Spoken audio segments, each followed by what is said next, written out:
Afternoon and welcome to the National Press Club. I'm Mark Hamrick. I'm Washington Bureau Chief for Bankrate.com and the former president of the club. We are the world's leading professional organization for journalists, committed to our profession's future through our programming, events such as this, while fostering a free press worldwide. For more information about the National Press Club, we'd ask you to please visit our website at press.org and to donate to programs offered to the public through the National Press Club Journalism Institute. Please visit www.press.org/institute. So, on behalf of our members worldwide, I'd like to welcome our speaker and those of you attending today's event. Our head table includes guests of the speaker, as well as working journalists who are club members. And so, as we always say, whether it's a political guest or not, if you hear applause in our audience, we'd like to remind you that members of the general public are attending, so it's not necessarily evidence of a lack of journalistic objectivity. We'd also like to welcome our C-SPAN and public radio audiences today, and you can follow the action on Twitter using the hashtag #NBCLunch. After our guest speech concludes, we'll have a question and answer period, and I'll ask as many questions as time permits. Now it's time to introduce our head table guests, and I'll ask each of you to stand briefly as your name is announced. From the audience's right, we begin with Marilyn Giwack. She's Senior Business Editor for NPR News and a member of the NPC Board of Governors. Eric Meltzer is News Systems Specialist at the Associated Press. Lorraine Woolert is U.S. Economy Reporter for Bloomberg News. Jennifer DePaul is Senior Reporter with Tax Analysts. Joyce Winslow, co-author of Star Spangled Security, 6 Decades Safeguarding America, and a freelance journalist. And Pat Host, a reporter for Defense Daily. Skipping over the podium for a moment, Donna Leinwan-Leger, a reporter with USA Today, a fellow, past president here at the club, and she's the Speakers Committee member who kindly organized today's lunch. Donna, thank you very much for that. Skipping over our guest speaker for the moment, Mark Wino is Senior Associate Editor at the Kiplinger Washington Editors, and he's also the Press Club's Membership Secretary. Ed Barks, who also just happens to be a member of the Board of Governors and is President of Barks Communications. Patty Gillio, President of PSG Communications. And Rick Levinson, Executive Editor with AARP Media. Let's give them a round of applause.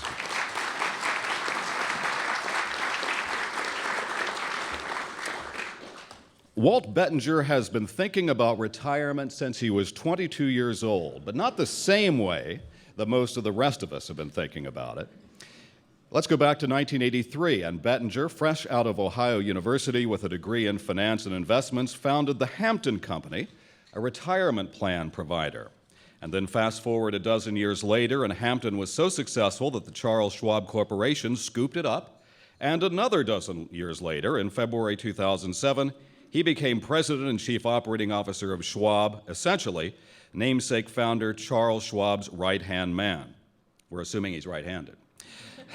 The move to position Bettinger as Schwab's successor cheered Wall Street and analysts.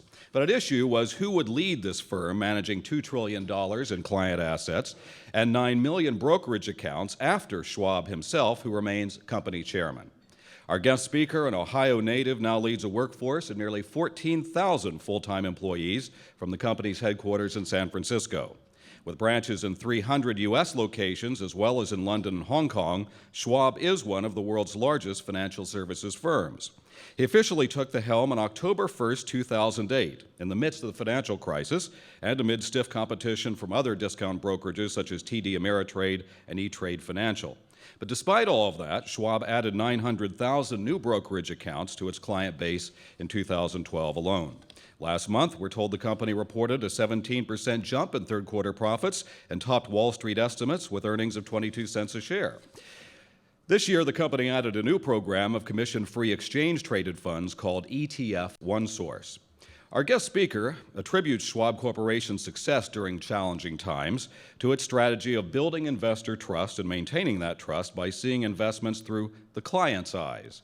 He says it's a philosophy the company founder himself articulated years ago. At the same time, our speaker has the somewhat unenviable task of filling the shoes of someone who had remarkable success building and defining a company. So we'll try to find out what that's like. It's worth noting that Charles Schwab's own vision was to empower the individual investor. As we gather a half-decade after the financial crisis, questions certainly linger whether the average person stands a chance.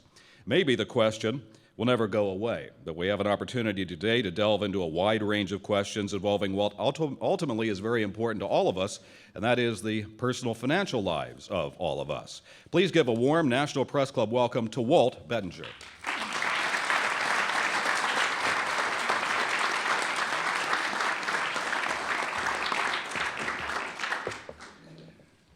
Good afternoon, everyone. Mark, thank you so much for that incredibly gracious welcome. It's an honor to be with you all today. It's very humbling. Reminds me of a humbling experience I had about 15 years ago. I was leading a division of Schwab in Northeast Ohio, the area where I'd started my firm back in '83, and we had grown sufficiently that we needed to construct a new office building. And as the building came near construction, probably with a bit too much pride in my heart, I took my 3 oldest children, loaded them in the back seat of the car, and on the way to school said, well, I'll drive around and show off a little bit. And so I took them around the building, the fancy red brick, the shiny windows, and the freshly painted parking lot. And as we circled the building and pulled on out of the lot, we went by the beat-up, dented, rusted trailer with the metal steps that led up to it. And referring, of course, to the building, I said, well, that's going to be Daddy's new office. And my 8-year-old daughter leaned forward and in her sweet voice said to me, Daddy, if you start doing a better job, will they let you move from the trailer into the office building? Today really is a special day for our country. It's Veterans Day, and I hope that all of you will join me in thanking the millions of Americans who've served in our military over the years. They protected our privileges, our principles like the free press that we all hold so dearly. I think that verbally thanking veterans is just one stage. At Schwab, we've actually hired more veterans in 2013 than in any year preceding. They have an attitude of service that aligns perfectly with our culture at Schwab. And on a more personal level, on behalf of my wife and our 5 children, we just would like to extend our gratitude to all the veterans who have served our country. For those of you who may be familiar with Schwab only through our founder, Chuck Schwab, or possibly think of us as a traditional discount broker, I'd like to share just a couple of facts. This year marks our 40th anniversary in business. We now serve about 11 million investors and retirement plan participants, banking clients, and are responsible for about $2.2 trillion in assets of hardworking Americans. I share this with you not as an advertisement for Schwab, but rather I want to give you a sense of our deep commitment to saving and investing and our belief in the potential that it provides for all individuals to secure a comfortable retirement. It was over 30 years ago that I started in financial services, more specifically, as Mark mentioned, in the pension and retirement plan administration segment. And I've seen the business change a lot over the last 3 decades.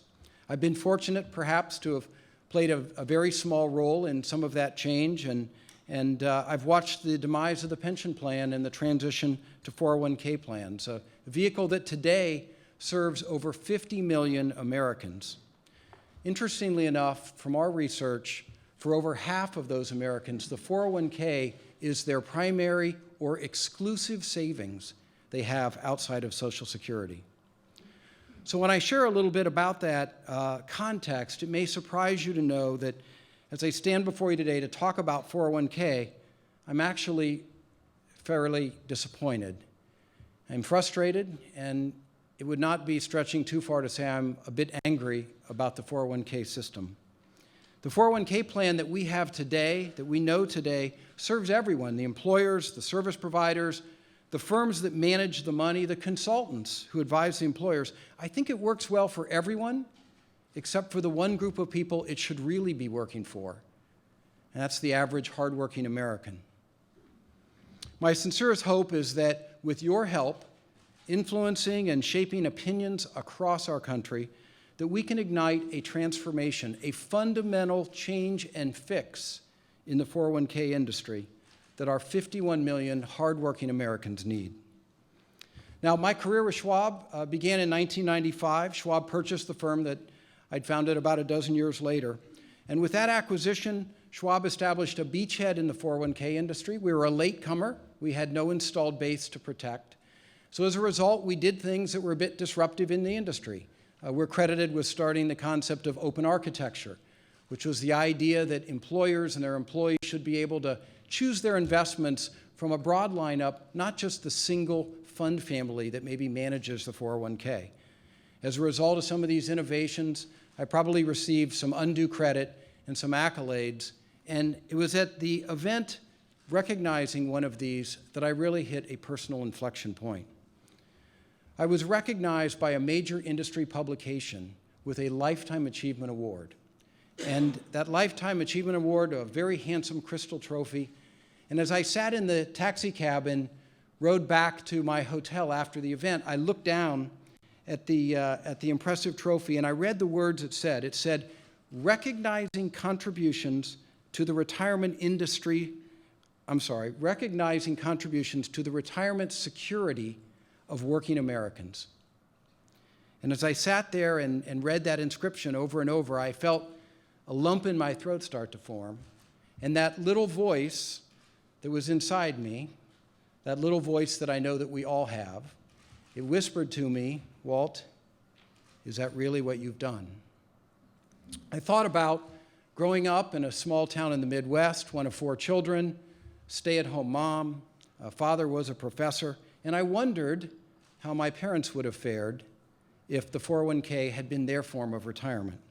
I also began to think about my own experience in the industry and the contrast between the way that corporations used to handle pension plans when they had the responsibility for the outcomes of those plans and the situation now, and the way employees are largely left on their own to deal with saving and investing for their retirement. This was a sincere inflection point for me in my career and in my thinking. And the more I thought about it, frankly, the angrier I became. I became angry at the service providers, became angry at the industry, the consultants. And the truth is, I became very angry with myself. The more I looked at the industry and I recognized that it was successful, I realized that the 401k plan was failing the people that it actually needed to be taken care of. And I don't think it has to be that way. And I hope you won't get me wrong in my comments. I believe in the 401k, and I'm confident that we can fix it. We can get it right, but it requires fresh thinking. Let me go into a little bit of history of how we got here before talking about some of the ways that we can fix the 401k. 30 years ago, I was a rookie in the retirement business, and as we all know, most companies offered employees a pension plan. The company would make a promise to their employees to provide a specific monthly benefit when they reach retirement. The employer was responsible largely for funding that. They would make cash contributions into a plan, and then they would invest that money with the goal of making sure there was enough to fund the promises that they had made. And they took their responsibility very seriously. They had to.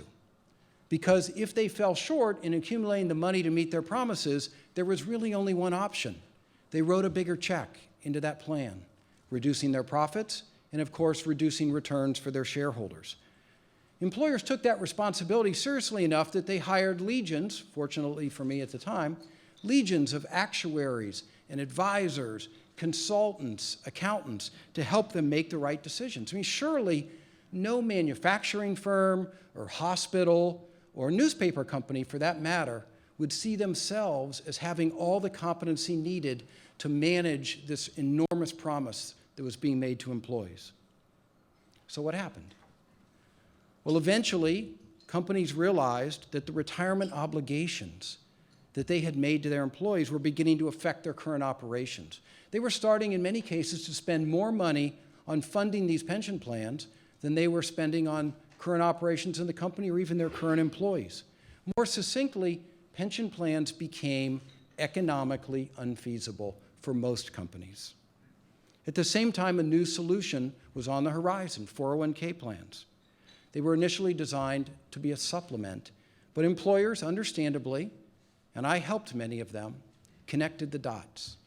And they realized that the 401k plan could be the future without all the promises and obligations placed onto the company. Today, only 11 million individuals in private companies in the United States are participants in a pension plan. Now, I'm not naive. The pension plan of yesterday is not coming back, and I'm not advocating for that. Pensions have their flaws also, but I want to look specifically at the 401k plan now and see what it has meant to the average hardworking American. Remember, when companies had the responsibility to save and invest properly, to fund those promises, they surrounded themselves with the best advisors that money could buy. But what happened with the introduction of the 401k plan?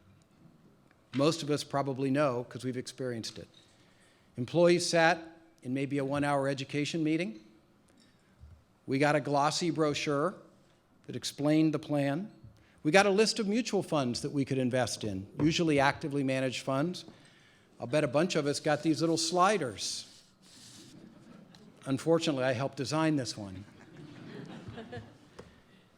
Today, it might be a website. Maybe it's an app on my smartphone. But you know what? All those things are silly. Every one of them. Hospitals, manufacturing firms, newspaper companies hired professional help and advisors when they faced the responsibility, but yet we expect the employees of these same companies, nurses, assembly line workers, writers, to figure out how much to save and how to invest their 401k accounts. Is it any surprise that more than half of Americans in a 401k consider their plan more complicated than their health care? Is it any surprise that nearly half of workers in America have no idea how to invest their 401k, and for a third of them, it causes major stress in their life? Is it any surprise that 401k balances are troublingly low? The Investment Company Institute estimates that the median 401k balance in the United States is just over $40,000. Every one of us should be troubled by this picture. So what are we going to do? When are we finally going to put the interests of the average hardworking American first? Clearly, we're not going to be able to roll back the clock to the days of the pension plans.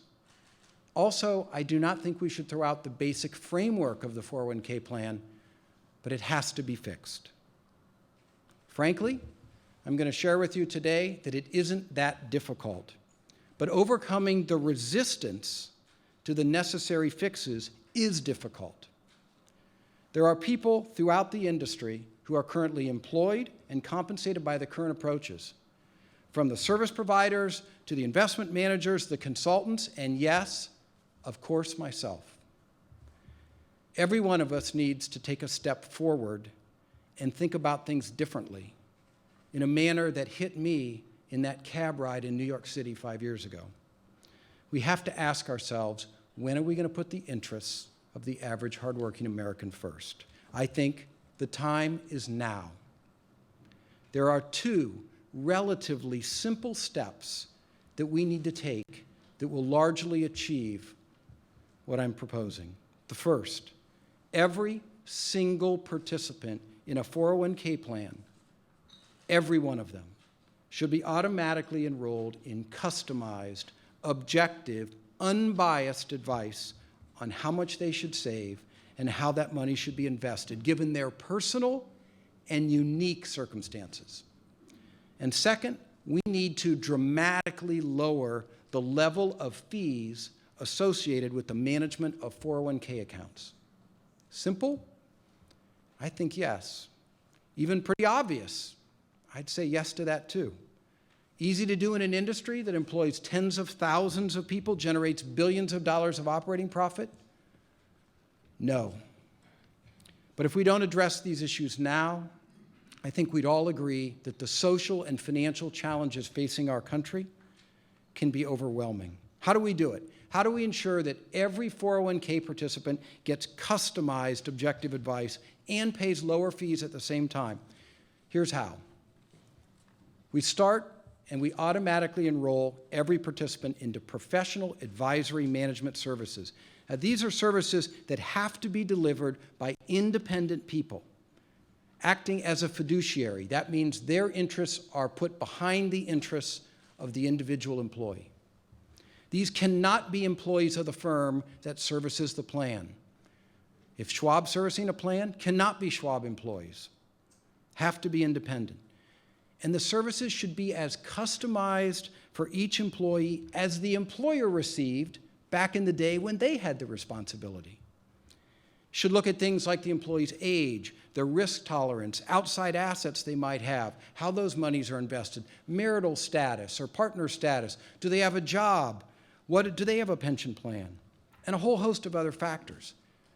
This type of do-it-for-me advice not only will help employees choose investments that are best for them, but it's going to help them from making the natural and impulsive decisions that we know we're all prone to make as individuals, like bailing out of the equity markets at exactly the wrong time, or building a portfolio that really doesn't match our comfort level with risk, like cashing out or borrowing against our account without understanding the ramifications of doing that, or not rebalancing our account on a regular basis. Now, you might ask, what about target date funds? They're designed to address these issues, aren't they? Well, target date funds were a good solution when they were built, and they largely achieve what they were set out to do. But we can do so much better. Target date funds take into account one factor, age. Imagine this example. An individual 401k participant walks in to meet with a professional investment advisor. They tell them all about their life, their risk tolerance, their investment strategies, their marital situation, outside assets, a whole host of different factors, a long story. And at the end of the conversation, the investment advisor says, "How old are you?" And I say, "I'm 52. Well, here's the answer. Here's your target date fund. I walk out of the room, someone else walks in and goes through the same story, but with completely different facts, an entirely different situation than mine. And at the end of that conversation, the investment advisor says, "How old are you?" Person says 52, same answer. We can do so much better than target date funds, than single factor advice. If we get it right, target date funds are going to go the way of this silly slider. They may have been the best way at one time to get advice in a 401k, but let's be clear, they're not the right answer for today. They're better than nothing, but they're nowhere near as good for employees as customized advice. Does customized advice work? Absolutely yes. Research we've done on plans at Schwab show that employees working with an independent professional double their savings rates and set up a far superior investment allocation. An independent study done by Financial Engines and Hewitt Associates says that a typical 45-year-old getting independent objective advice would have 70% more money in their account upon retirement than someone trying to go it alone. Okay, so I think we would probably agree we need to offer customized advice for participants. Here's the problem. That's going to cost money. That's an incremental fee. How does that jive with my second key solution, which is we have to lower the overall fees charged to the average hardworking American's 401k account? Again, I think the answer is pretty easy. 401k plans should use low-cost, index-oriented mutual funds and exchange-traded funds, or otherwise known as ETFs. Now let's look at the math. If the cost of the customized advice is 0.4%, and the cost of the management of the index funds is 0.1%, that means that the average 401k participant would be spending about 0.5% total to have their 401k managed. That level of expense, depending on which study you want to believe, is lower than 90 to 95% of all 401k plans in the United States without including any form of customized advice. Here in Washington, D.C., it's already well understood. The government thrift savings plan uses index products for its equity allocations, $200 billion worth. Now, how much do fees matter? Fees matter a lot. If we could get fees down to 0.5%, and nothing else changed, nothing but just the level of fees, the average hardworking American would have almost $100,000 more in their account upon retirement from where they are today. If you apply that across the 51 million Americans participating in 401k plans today, by 2050, that's almost $10 trillion, simply by lowering costs to 0.5%. So what stops us? What's keeping employers from automatically enrolling their employees in professionally managed advice? What keeps employers from moving into index-oriented investment vehicles? Two entrenched camps stand in the way of this change. First, the major service providers in the 401k world are principally asset managers who specialize in managing actively managed funds. That means that they charge anywhere between 0.75% and 2% a year to try to beat the market. Now, we all know, study after study shows that only a tiny percentage of asset managers can actually beat the market, and an even tinier percent can do it year after year. Now understand, I'm not a critic of active asset management. Informed investors have every right to try to select top managers who can beat the market. But this idea of beating the market does not need to be part of 401k plans. The goal in a 401k shouldn't be beating the market. The goal should be offering a secure retirement with consistent performance. We should leave the concept of active asset management and its relatively higher fees to informed and highly sophisticated investors. The second entrenched camp, resisting changes, are the plan consultants and advisors who are hired by the employers who offer 401k plans. Now, in fairness, this is not all consultants, but many of them make their fees by telling employers that they are wise enough to select, monitor, and suggest replacements among these active managers that they somehow know which are the funds that are going to beat the market.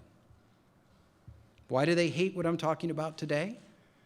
Because no consultant is needed to monitor and manage index funds. They simply perform at the index. The idea is simple. It's called self-preservation.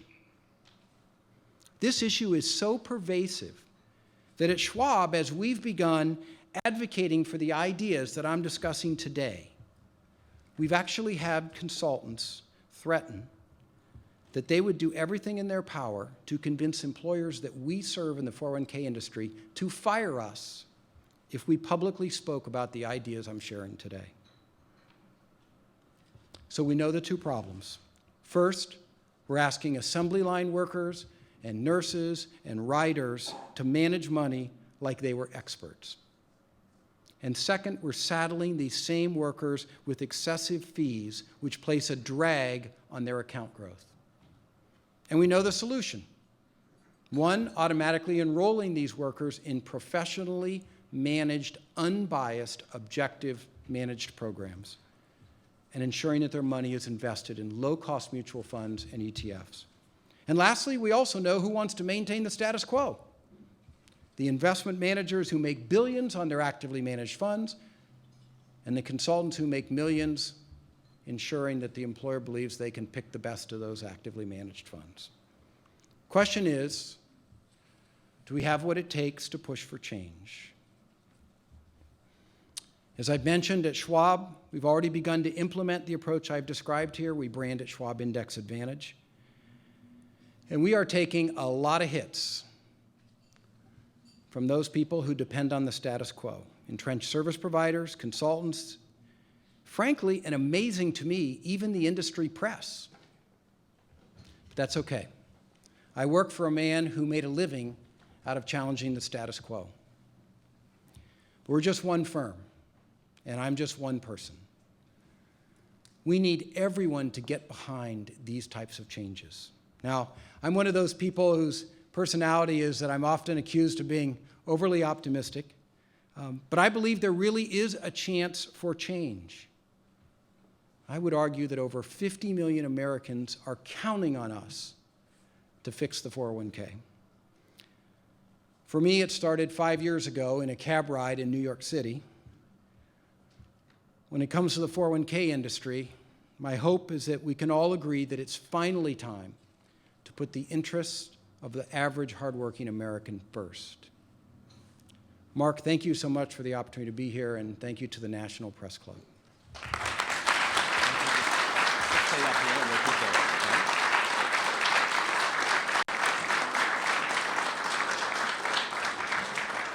Thank you. Now's when you get to go back to the bench and get some water and then come back on the field. So you've got a lot of ambitious ideas there, and it just so happens you're standing in the middle of the nation's capital where much is discussed and seldom much is implemented. So let's talk about the implementation. Would there be a government solution involved at all? I don't think we need a government solution. I think we need courage across the industry. Individuals like myself who've been in this business for 3 decades, maybe even who got where they are with the old model, to stand up and speak with truth and objectivity about what we need to do differently. I think that's all it takes, but it's got to start, and my goal is to try to make it start at meetings like this. So in your speech, you referenced a couple of numbers. You said 11 million painfully low 401k participants and a $40,000 average balance. What makes you think that those people and others are better prepared to essentially invest more money in the plan because they aren't participants now? Are you saying it's mostly the information deficit? So there's a couple numbers in there. The 11 million is the number of clients that accounts that Schwab serves today. The 40,000 is the median balance in 401k plans today. What we found is that, again, back to our research and our actual client base, when employers sign up for what I've described and automatically enroll their employees in professional, objective advice, employees on average double their savings rates. What it tells us is that they don't know what to do, which is understandable. They're nurses and assembly line workers and writers. And when they have someone who is on their side, who is objective, who is helping advise them, they're more comfortable putting money into the plan. And when they don't, understandably, they're more hesitant to put money away and add to this issue that is causing huge stress in their life, and they're not equipped to make decisions around. So you referenced broadly social and financial challenges. Could you talk about those a little bit more, that if indeed a problem isn't addressed, and are we experiencing those right now already? I think we are, and of course there's many factors contributing to that: demographics, improving health care. Today, one of the great challenges we face as a country is we expect in a 40-year working career, and I'm using round numbers of course, to fund a 30-year retirement, and the math just doesn't work. So it is part of the overall challenges that we face, but we first need to do the obvious. Let's do the easy things. Let's do the things I've talked about today that would add $100,000 more on average into people's accounts. That's a first step. Then we may have other things that we have to look at to address this 40-year, 30-year issue, and maybe in the future it becomes 50-20 or something different, but that's for those wise folks in Washington to solve, not me. Okay. Well, that sounds like a prayer to me, but... I'm accused of doing that quite frequently also. Indeed. I think we've all been praying these past years and months. Specific questions to your speech. Someone says, what are the challenges facing pension plans and their recipients? And secondly, who makes up the fees, or what makes up the fees that you argue are the high costs? So perhaps the second question first, and then the pension plan question. Well, the majority of fees that are paid by employees in 401k plans are for the active asset management of their dollars, between 0.75% and 2% on average, in an effort to beat the market. So by simply eliminating that and going with index funds, which we can construct at about 0.1%, you freed up an enormous amount of money to go back into the pockets of the employees. Now, I believe that they should be, again, enrolled in that professional managed service, but I also believe that they should be given the right, if they are capable and want to even opt out of that, in which case their only cost would be just the cost of the index funds. But our experience is about 85% of people, when automatically enrolled, say, thank you, this is what I've been wanting, someone to do it for me, and I'm going to stay right here and have it professionally managed. And then the question about what are challenges facing pension plans and their recipients? Well, the challenges facing pension plans are linked exactly to why we've seen, for the most part, the demise of the pension plan, and that is it's a long-term promise made in an uncertain world. Think of the interest rate environment today, that most pension plans had interest assumptions of 7, 8, 9% earnings, and it's just not realistic to attain, and it's not realistic to fund those monthly benefits promised to people far out in the future without taking enormous risk as to whether the company will have to put a lot more money in the plan. Hence, you've seen, to a great extent, the demise of the pension program. So you said you've been taking a lot of hits on this. Maybe this underlies some of the reasoning there. Would lowering costs necessitate financial advisors losing their jobs? No, I'm actually suggesting that we would need more objective, independent, professional investment advisors to provide this automatic enrolled investment management service to all these 51 million 401k participants. I had no idea that I was going to add to the employment good news with my comments. But no, it would not cost jobs. It would actually create jobs. It will take profits out of those who try to beat the market, though. So the other questioner seemed to anticipate your answer, saying, where would all the objective financial advisors come from to fill the need? And then another question, we had several along these lines, what kind of quality control, best practices management would you have with regard to all that? Well, today's technology enables us to provide very high-quality, objective investment advice as long as you feed into the computer programs enough detail around the individual circumstance. Sort of the opposite of the target date example I used, where no matter what data was fed in, the answer was always the same based on age. So there's technology to do that, but then you would have individuals who actually deliver that to the employees. That's what we're doing today, and I forgot the second part of the question. Well, we can move on. That's fine. So another question. Somebody said, since our economy is tied to consumption, but at the same time, we know that more Americans aren't saving enough for retirement, should we consider forcing Americans to save more through a payroll tax increase? And although someone says even though tax increases are already a dirty word. The answer to that is above my pay grade. But I would suggest that before we get into a debate on whether we need forced savings, we should first do the obvious things. I mean, how can we take the situation of what employers did and turn it over to employees and give them slide rules and websites and smartphone apps? Let's first do the obvious. When we've done that, if it hasn't achieved our objectives, then it's an idea to look at other alternatives. So someone notes appropriately that a lot of brokerage firms, and they name Merrill Lynch, provide a lot of financial advice to clients already. Obviously, they're your competitors in a sense, but what's wrong with the services they're providing? Well, I'm not to bash anyone on the brokerage side, any competitor, fine firms that we compete with, but I think that what I'm describing is something very different here. I'm talking about objective people that are not the employees of the company servicing the 401k plan who deliver this professional advice. And they got to do it at a really low cost. There are very few people that can deliver the level of advice that I'm talking about at 0.4%. It takes scale. But that's critical to making all the math work, right? If your funds are going to be 0.1%, keep the advice at 0.4, so the overall cost is no more than 0.5%. Without naming names of competitors, there aren't a lot of competitors that do that at 0.4% per year. Okay. Then we have some general questions, and we probably come back around to the retirement issue, but we have a lot of broader questions too in a short amount of time to address them. And some of these are asking about your position on certain regulatory issues. Here's one. Does Schwab support an SEC rulemaking to implement a fiduciary standard for broker-dealers? It's a little bit of an industry technical question, but let me respond to it this way. Years ago at Schwab, we put in place that whenever a client is paying us a fee for our investment counsel, we do it in a fiduciary manner, period. What's complicated about this issue is, what about the self-directed employee? And where does the line get crossed between fiduciary? But if we take a fee to offer you our counsel, we take a fiduciary position, meaning your interests come before ours, period, end of discussion. So specifically, do you support the SEC rule? Well, the SEC rule is not addressed the issues that we're concerned about around self-directed investors. What I'd hate to create is a scenario where you're a self-directed investor and your costs go up many times because we now have to be a fiduciary, even though you're not turning to us for any advice. So we have to protect those people who want to be self-directed and keep their costs low.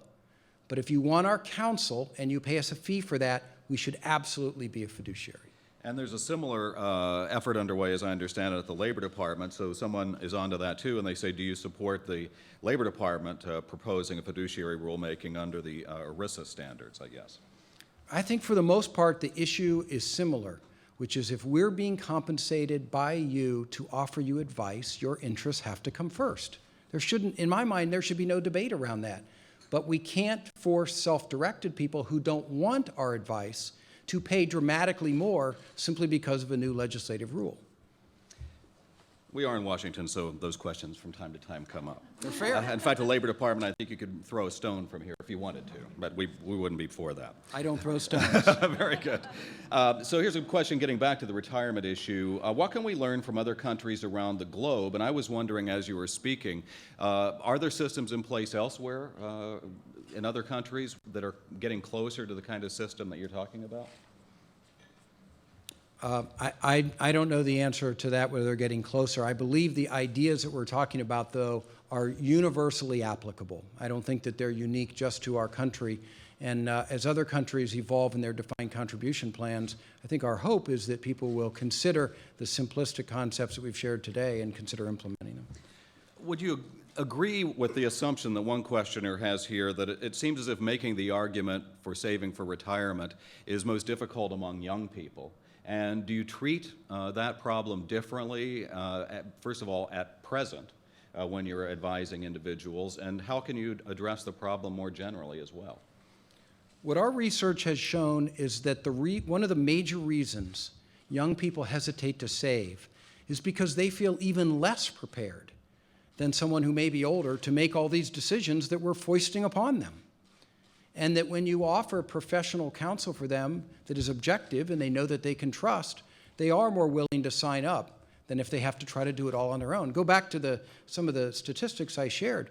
For 50% of the people, they have no idea what to do. For a third, this is causing major stress in their life. Is it any wonder that a younger person with all the other pressures they're dealing with and without the benefit of maybe managing money ever for themselves, that they would be hesitant to put money away into something where they're clueless as to what decisions they should make?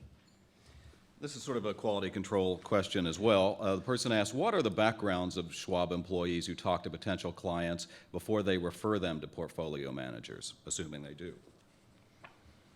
Well, all of our professionals who engage with clients have to go through rigorous testing and training, some of it administered by the federal government and the SEC, and some of it administered by us. So in effect, every conversation they have is a reflection of our brand.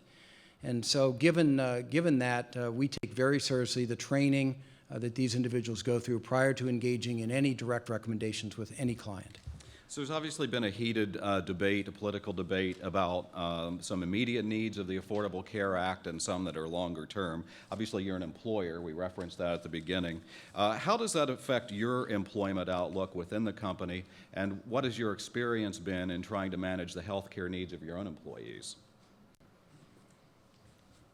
Boy, there was a softball, huh? I think we have to wait and see as it unfolds. We are big believers in the concept that as the wealthiest country in the world, we should ensure that every individual has access to health care.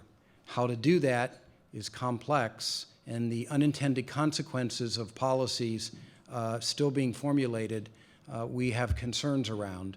That said, we provide health care to all of our employees. We pay the majority of the cost. We would like to continue to do so. We just have to wait to see how everything shakes out over the coming years. So when, let's say, a given member of Congress uses that act as an excuse to say employers are ratcheting down their hiring plans because this law exists, does that resonate with you? How has it affected the employment outlook at Schwab? I think you have to draw a distinction between a company like Schwab and maybe a company of 100 people or so like the firm I started. If I was still running that company, it probably would have a chilling effect on hiring. At Schwab, it's probably a little bit different. But but I can only speak for us. I can't speak for other companies and the implications for their business models of what the healthcare changes could mean. We're fine with you speaking for your own company. Here's a question. There's a growing body of evidence that shows that Americans are leaving thousands of dollars on the table when they start receiving Social Security earlier than they might. What is the financial community adapting? How is the financial community adapting to this research? And how best can the industry help educate the public about avoiding that problem? That is a great issue, and of course it is the case that for many individuals it is far more advantageous for them to wait to begin to receive their Social Security benefits. What we've done is we've offered training and education information to our professionals who engage with clients to help them explain to employees, to individuals the benefits of potentially waiting. But it's difficult because what we also know is that for most individuals, remarkably, for most individuals across our country, retirement, or what we've traditionally referred to as retirement, is not a voluntary choice. It is placed upon most people as opposed to them deciding of their own free will when that date will occur. So the option, even though it may be economically advantageous to defer, is often not there for retirees in our country. The questioner says managed stock investments rarely outperform simple index funds. I guess, first of all, is that true? And then the question is, shouldn't everyone just be put into an index fund over time because the person asserts you can't beat the market? That is, the answer to that question, I would say, is intellectually yes. And if you could put every employee into the index fund options and know that they would never change or drop out, that would be beautiful. It's just not realistic. What professional advice does is it matches up risk tolerances and comfort levels and helps the employee not do things like I mentioned, bailing out when the markets go south for a period of time. But absolutely, if you get everybody to go in there and never move, that would be even better for them because they'd save the 0.4% cost I talked about in advice. It just doesn't work that way. So having someone to hold your hand with a hand on the shoulder to help you feel more confident tends to keep you in the market and capture the upsides that the markets have delivered for decades and decades and decades. Anecdotally, we know that a lot of Americans simply don't trust the investment landscape these days that seems to be dominated by big banks and so forth. I'm wondering what your thoughts are about that. And here's a specific question. Is it possible for the average investor to get a fair shake in the financial markets given the dominance of algorithmic trading and dark pools, among other shadowy institutions? I like Mark's confidence in me. He gave me one of those two question things, expecting me to remember the second one. I can't remember the first one, Mark. Well, we're just saying, can the average person get a fair shake in the market? I think that if you are an investor, you can definitely get a fair shake. An investor is someone who has a plan, takes a long-term perspective, is not trying to guess and not trying to time. If you are someone who believes that you are going to beat the market by timing it, by guessing, by trading on a highly frequent basis, you must be exceptional. And there are some people who are exceptional at that, but that is a very, very tiny percent. The vast majority of people are far better served by not trying to time the market, not trying to beat those dark pools, not trying to beat the algorithmic traders, high-frequency traders. Have a plan, take a long-term view, be in an ownership position. Owners generally are paid better than lenders, hence stocks have generally outperformed bonds over the long term, and stick to a plan. I certainly, personally, would never try to time and beat the market and beat those folks. I'd have no chance. Can you talk a little bit about who you regard as your chief rivals in the marketplace? And that'll give you the opportunity to talk about how you have a competitive advantage. I think any rival that we have is someone in our business whose business strategy isn't revolved around seeing the world through clients' eyes. I know it's old-fashioned. I know it's probably simplistic in many people's eyes. But in financial services, maybe more so than any other industry, if you will simply do the right thing by your clients, I think you win. It may take longer, but you win. We went through the financial crisis at Schwab. I like to say that we were the largest publicly traded firm in terms of assets that didn't take, accept, receive any money under TARP. In the 4 years after that, we brought in $530 billion in net new client assets. Our four largest publicly traded competitors, I won't name, collectively brought in 320. I think if you do the right thing, you win. And so I view anyone a competitor whose strategy is not based on seeing the world through the eyes of the client. So we know we went through a flash crash in the stock market, and there have been regulatory responses to that. Perhaps you might want to weigh in on the effectiveness of that. Are those sorts of phenomena something that essentially keep you up at night? I was talking to Mark Cuban not too long ago, and he said his biggest worry right now is simply sort of a hack attack on the financial markets that might take the whole system down. We live in an imperfect world, and we live in an imperfect world because it's a world operated by human beings. And as long as that is the case, we will have things that periodically go wrong, whether it's technology related or whatever you want to fill in the blank on. We will periodically have issues. That is the world that we live in. With respect to hack attacks, well, certainly there is a burgeoning form of conflict among us as a country and a society, and among those who have beliefs that are very different than ours. And the battlefield of the future may be very different than the battlefields of the past. And one of the places that those battles are already taking place is in and around our technology and stability. Fortunately, we have extraordinary professionals across our government assisting here, but we should not kid ourselves. That is a battle that is going on every day, every minute, and I can assure you it is going on in the servers of Charles Schwab as we serve 11 million people at this very moment. So how much of a priority is that for you in the leadership position you have, as to ensure as perfect a system as you can, knowing that there are a lot of things you can't know? Or a lot of things I know but can't talk about. It is a high priority, of course, but I just want to always provide the context, the honest and transparent context of reality, that we will live in an imperfect world, and there will periodically be issues that will be, for the most part, impossible to prevent, despite all best efforts. I think what our goal needs to be, and what my goal needs to be, is to minimize the frequency and the severity of those, as opposed to believe that I have some way to prevent them entirely. The bad guys are smart too. And the idea that we're going to win at every turn is not realistic. Do you comment on the market outlook? We know you employ people who do, but do you talk about what you see, let's say it might be the biggest challenges facing the stock market and opportunities, say, in 2014? It's a really interesting question, because there was a Wall Street Journal article this morning that talked a lot about, is the individual investor back? And it had a chart that said that there were enormous flows into U.S. equity markets from individual investors, which is contrary to exactly what our actual 11 million clients are doing. Our clients are actually quite cautious. About 2/3 of them expect a market correction sometime within the next 9 months. And only about half of our clients thinks that this is a good time to invest in stocks. So, we try to avoid making short-term calls. Even our strategists make their calls on more of a long-term perspective. I always put it this way when someone asks me about the market. If someone tells you that they have a solid prediction as to the short-term time frame of the market, run fast. Why? Because if they did, they ain't sharing it with you. It's too valuable. They're keeping it for themselves. They're not making it available. Nobody can predict the market in the short term.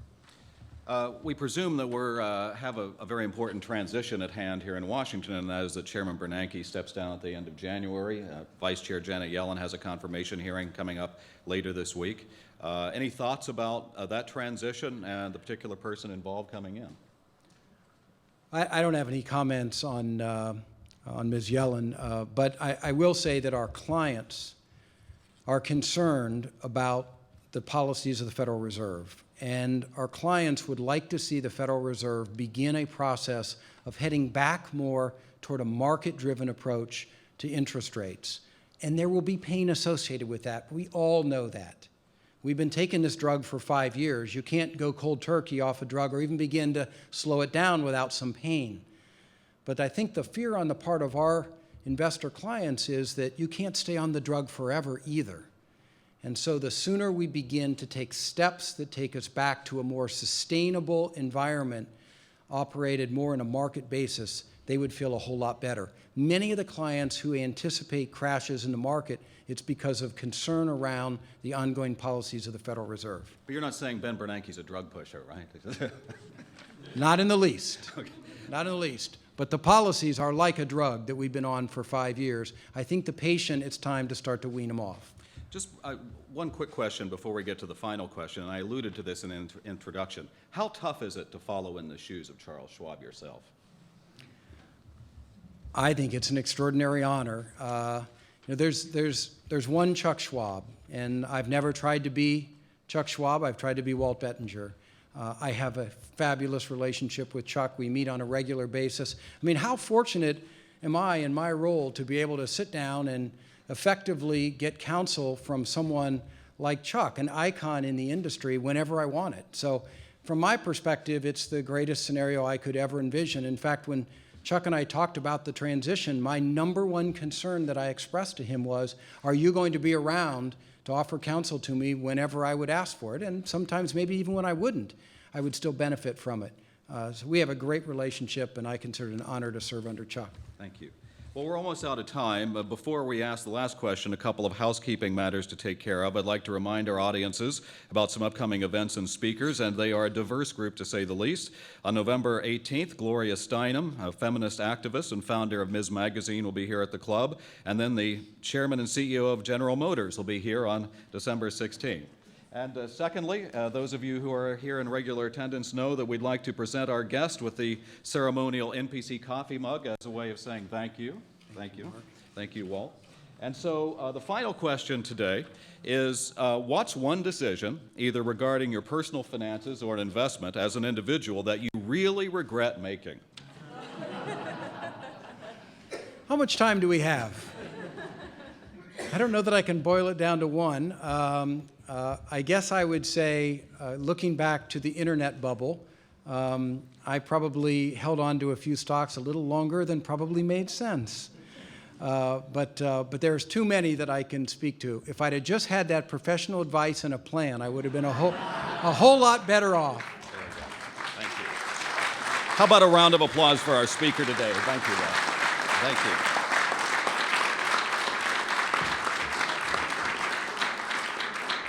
Thank you all for being here today. I'd also like to thank the National Press Club staff, including the Journalism Institute and the Broadcast Center, for organizing today's event, and also to Donna for bringing it all together. And finally, here's a reminder that you can find more information about the Press Club on our website. And if you'd like to get a copy of today's program, you can find that at www.press.org. Thank you, and we're adjourned.